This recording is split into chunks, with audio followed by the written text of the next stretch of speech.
Assalamualaikum warahmatullahi wabarakatuh.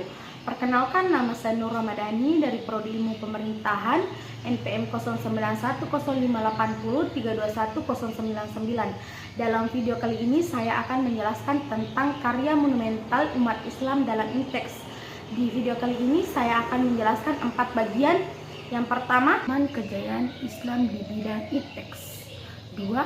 Sebab-sebab kemajuan Islam pada bidang IPTEX. Ketiga, sebab-sebab kemunduran Islam dalam bidang IPTEX. Keempat, upaya-upaya kebangkitan umat Islam dalam IPTEX. Zaman kejayaan Islam di bidang IPTEX. Masa kejayaan Islam bermula pada saat Rasulullah mendirikan pemerintahan Islam, yakni Daulah Khalifah Islamiyah di Madinah. Di masa Khulafaur Rasyidin, Islam berkembang pesat. Andalusia menjadi pusat ilmu pengetahuan di masa kejayaan Islam, telah melahirkan ribuan ilmuwan dan menginspirasi para ilmuwan barat untuk belajar dari kemajuan IPTEX yang dibangun kaum muslimin. Sebab-sebab kemajuan Islam pada bidang IPTEX. Islam mengalami kebangkitan intelektual dan kultural yang spektakuler dengan revolusi pemikiran dan budaya Islam yang bercorak peradaban baru, menyambung mata rantai peradaban sebelumnya, Yunani, Babylon, dan Persia. Islam yang kosmopolitik, humanistik, kultural, dan saintifik yang puncaknya pada era Abbasiyah. Secara umum, menurut Aris, ada beberapa faktor yang telah mendorong kemajuan sains di dunia Islam saat itu, yakni pertama, kesungguhan dalam mengimani dan mempraktikkan ajaran Islam sehingga lahirlah individu-individu unggul. Kedua, motivasi agama. Ketiga, faktor sosial politik. Dan keempat, faktor ekonomi. Dan yang kelima, faktor dukungan dan perlindungan penguasa saat itu. Sebab-sebab kemunduran Islam pada bidang IPTEX.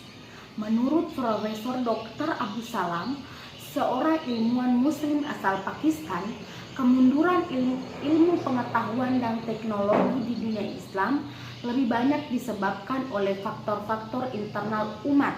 Misalnya, pertama, terjadinya pemisahan dalam mempelajari ayat-ayat kauliyah dan ayat-ayat kauniyah.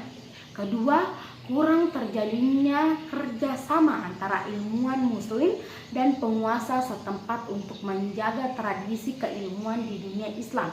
Dan yang ketiga, sikap mengisolasi diri terhadap perkembangan IPTEX di dunia luar.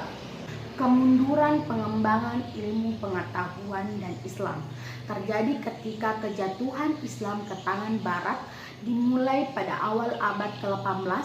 Ada beberapa faktor penyebabnya, yaitu pertama, kesadaran orang Barat akan arti penting penguasaan ilmu pengetahuan dan teknologi bagi peningkatan kesejahteraan rakyat sangat tinggi. Kedua, orang Barat yang pada umumnya beragama Nasrani ingin menunjukkan pula bahwa mulai agama Nasrani mereka pun dapat maju dalam bidang IPTEX sejajar dengan umat Islam.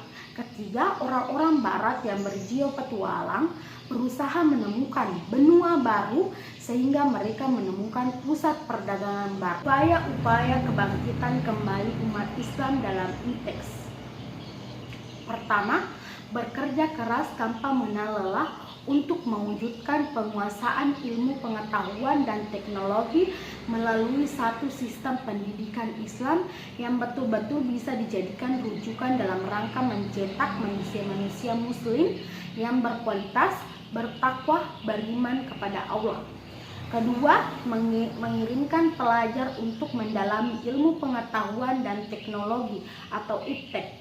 Ketiga, pola pembaharuan pendidikan Islam yang berorientasi dan bertujuan untuk pemurnian kembali ajaran Islam. Itulah tadi penjelasan saya tentang karya monumental umat Islam dalam bidang IPTEX. Assalamualaikum warahmatullahi wabarakatuh.